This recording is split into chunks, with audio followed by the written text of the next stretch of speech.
गायत्री देवी के दो बेटे थे। बड़ा बेटा मनोज और छोटा बेटा राकेश।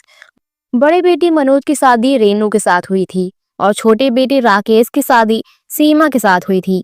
सीमा जो कि देखने में बहुत ही ज्यादा काले रंग की थी, लेकिन उसकी अपेक्षा उसकी जेठानी जो कि रेनू देखने में बहुत ज्यादा गोरी थी। गायत्री देवी अपनी छोटी बहू सीमा को हमेशा ही बहुत ज्यादा फटकार लगाती थी। सीमा, ओ सीमा, अरे कहाँ मर गई कल्लो मैया, जरा मेरे लिए नाश्ता लेकर आ जल्दी से। जिसके बाद सीमा रसोई से निकलकर अपनी सासू माँ के लिए नाश्ता लेकर आती है। गायत्री नाश्ते का जैसे ही पहला कौर अपने मुंह में डालती है, थू थू थू थू, क्या बना दिया तूने? कल्लो मैया, मैंने तुझसे कितनी बार बोला है कि ये अपने काले हाथ से जरा साफ करके मेरे लिए खाना बनाया कर। तेरा बस चले तो खाने में बिल्कुल कोयला ही डाल दे। नहीं माँ जी, मैंने ऐसा कुछ नहीं किया और मैंने तो खाना बहुत अच्छे से बनाया था। जिसके बाद गायत्री बोलती है, तो क्या मैं झूठ बोल रही हूँ? अच्छा, अब तू मेरे ऊपर इल्जाम लगाएगी कि मैं इस खाने को जबरदस्ती झूठा बता रही हूँ। जिसके बाद गायत्री सीमा को बहुत ज्यादा फटकार लगाती है और इतने में ही गायत्री के पति देव भी वहां पर आ जाते हैं। अरे क्या बात है भगवान, आखिर काहे सुबह सुबह गला फाड़ रही हो? जिसके बाद गायत्री बोलती है, अरे आप तो चुप ही रहो और अपनी बहू की हरकतें तो आपसे देख नहीं जाती, तो इससे अच्छा है चुपचाप मुंह बंद करके बैठे ही रहो। अरे तो तुम काहे हमेशा उसको इतना ज्यादा डांटती रहती हो और उसके काले रंग के पीछे जो इतनी सारी अच्छाइयां छिपी हुई है वो तो तुम्हें बिल्कुल नजर ही नहीं आती। तुमने तो बिल्कुल अपनी आंखों पर पट्टी ही बांध के रखी हुई है। जिसके बाद गायत्री कुछ भी नहीं बोलती और अब नवरात्रि भी शुरू होने वाली थी और सीमा जो कि हमेशा अपनी माता दुर्गा की भक्ति में लगी रहती थी, लेकिन सीमा की सभी हरकतें उसके सास गायत्री को बिल्कुल भी पसंद नहीं आती थी। नवरात्रि का पहला दिन आया जिसमें सीमा ने नवरात्रि का पहला व्रत भी रखा और नवरात्रि के पहले दिन ही माँ किचन में जाकर सभी के लिए खाना तैयार कर रही थी। लेकिन तभी किचन में गायत्री अपनी बहू रेनू के साथ आती है और रेनू अपनी सास से बोलती है, माँ जी इसको समझा लीजिए कि नवरात्रि के 9वें दिन मैं ही पूरी कन्या पूजन का खाना बनाऊंगी और इसको तो बिल्कुल किचन में घुसने ही नहीं दूंगी। और इतने में ही गायत्री देवी बोलती है, हाँ बहू तो बिल्कुल ही ठीक बोल रही है, आखिर इस कल्लू मैया का हाथ का खाना कौन ही खाए? क्या पता खाने में बिल्कुल कोयला ही मिला दे और सभी कन्याओं का पेट भी ना भरे और वो सभी कन्याएं गुस्से में यहाँ से चली जाएं।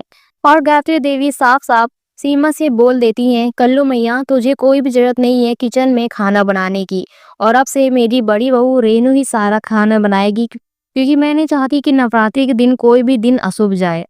अपनी सासू माँ की ऐसी बातें सुनकर बेचारी सीमा को बहुत ज्यादा बुरा लगता है और वो रोते रोते वहां से चली जाती है और अपनी माता दुर्गा के सामने आकर बोलती है, माँ आखिर मेरी क्या ही गलती है और आखिर आपने मुझे ये काला रंग क्यों ही दिया?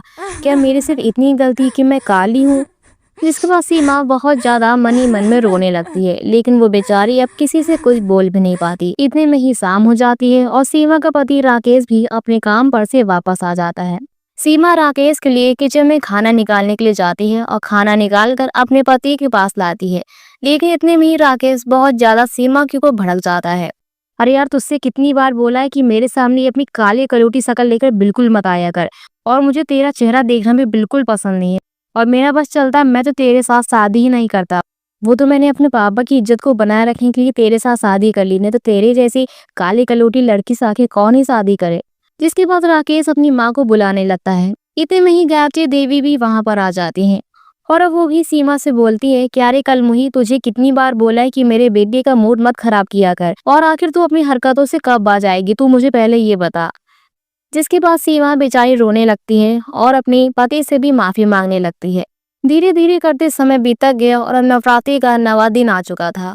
सीमा बहुत ज्यादा खुश थी क्योंकि वो अब चाहती थी कि वो कन्या पूजन के लिए अपने हाथ से पूरा खाना बनाए और अपनी माता दुर्गा के लिए भी प्रसाद बनाए। लेकिन गायत्री देवी सीमा को बुलाकर साफ साफ बोल देती हैं, अरे कल्लू मैया, मैंने तुझसे पहले ही बोला था कि आज का पूरा खाना मेरी बड़ी बहू रेनू बनाएगी, तो आखिर तू यहाँ पर किचन में क्या कर रही है और यहाँ पर क्या मर रही है? जिसके बाद सीमा बोलती है, माँ जी मैं तो यहाँ पर खाना बना रही थी और मेरा बहुत ज्यादा मन था कि मैं अपनी माता दुर्गा के लिए खुद ही खाना बनाऊं और कन्या पूजन के लिए। लेकिन गायत्री देवी सीमा को धक्के मारकर किचन से बाहर निकाल देती है और बोलती है कि खबरदार अगर किचन में घुसने की कोशिश भी की। और अब सीमा रोते हुए अपनी माता दुर्गा के पास आती है, लेकिन तब तक आज सीमा को बहुत तेज से चिल्लाने की आवाज आती है, जो कि आवाज उसकी सासू माँ गायत्री की रहती है। किचन में ही गायत्री का पैर फिसल गया था और वो तेज से जमीन पर गिर गई थी और गायत्री बहुत तेज से चिल्लाने लगती है, आह आह। जिसके बाद अब सभी लोग गायत्री को उठाकर बेड पर लिटा देते हैं और अब गायत्री की कमर में बहुत ज्यादा दर्द होता है। लेकिन अभी भी गायत्री अपनी हरकतों से बाज नहीं आती और वो जबरदस्ती ही सीमा के ऊपर इल्जाम लगाने लगती है कि मुझे पता है कल्लो मैया, ये सभी चीजें तूने ही की है और आखिर तू चाहती ही क्यों है कि मैं सही से रहूं। लेकिन अब बेचारी सीमा अपनी सफाई देने लगती है और तभी गायत्री देवी अपनी बड़ी बहू रेनू को अपने पास बुलाती है और बोलती है, रेनू बहू तू जा जल्दी से किचन का पूरा काम कर ले, क्योंकि कन्या पूजन के लिए ज्यादा समय नहीं रह गया है। जिसके बाद रेनू भी बहुत ज्यादा गुस्से में आ जाती है और गुस्से में बोलती है, क्या सासू माँ, आप तो यहाँ पर चुपचाप बीमारी का बहाना करके लेट गई और जबरदस्ती मुझसे अब नौटंकी बता रही हो कि अब पूरा किचन का काम मैं अकेले संभालूं। ना बाबा ना, मुझसे अकेले काम पूरा नहीं होगा।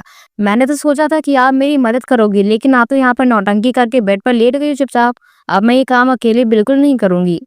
और अब सीमा चुपचाप खड़े खड़े अपनी जेठानी की ये सभी बातें सुन रही होती है और अब रेनू ये सभी चीजें बोलकर वहां से चली जाती है।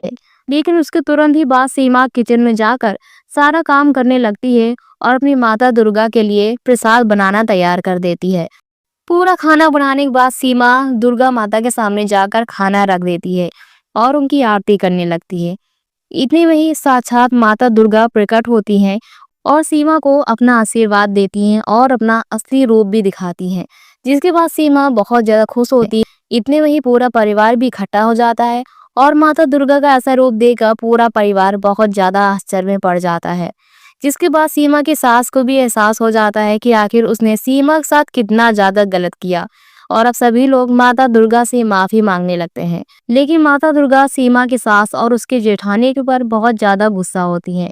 लेकिन अब बेचारी सीमा अपने पूरे परिवार के लिए दुर्गा माता के सामने माफी मांगती, जिसके बाद माता दुर्गा अंदर ध्यान हो जाती है और अब पूरा परिवार एक साथ मिलकर रहता है और अब सीमा को भी सभी लोग बहुत ज्यादा प्यार करने लग जाते हैं। तो दोस्तों, आपको कैसी लगी आज की माता दुर्गा की कहानी और किस तरीके से माता दुर्गा ने नवरात्रि के दिन अपने सबसे प्यारी भक्त को अपना आशीर्वाद दिया और अपना साक्षात रूप भी दिखाया।